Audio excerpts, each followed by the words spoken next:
Je regardais derrière moi. Je regardais devant moi. Il y avait d'autres moi. Il y avait d'autres que moi, plus ou moins dignes de foi, d'autres chiens, d'autres renards, d'autres loups. Les premiers étaient bons, les seconds mauvais, et les troisièmes méchants. Leur réputation était toute faite, même quand ils changeaient de condition. Dans l'absolu, les bons n'avaient rien de bon. Quand on creuse, on s'aperçoit qu'ils sont encore plus méchants que les méchants.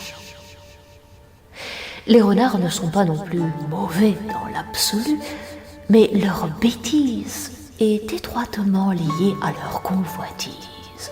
Et quoi qu'on en dise, la ruse n'est pas la bonne devise, parce qu'on trouve toujours plus malin que soi.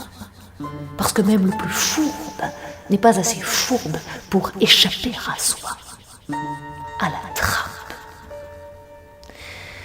Quant aux loups, ces bêtes fauves qu'on accuse de tous les maux, ils ont un fond de bonté qui excuse leur méchanceté, un fond de solidarité qui se moque de leur animalité.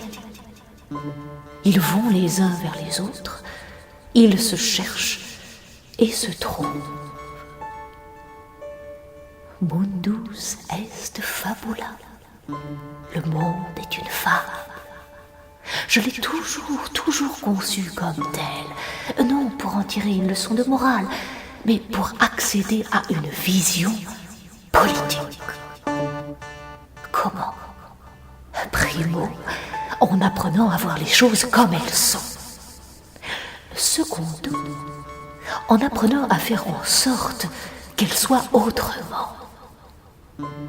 Je venais de lire le manifeste de Marx, et pour moi, c'est comme s'il s'était adressé aux loups en leur disant « Unissez-vous ».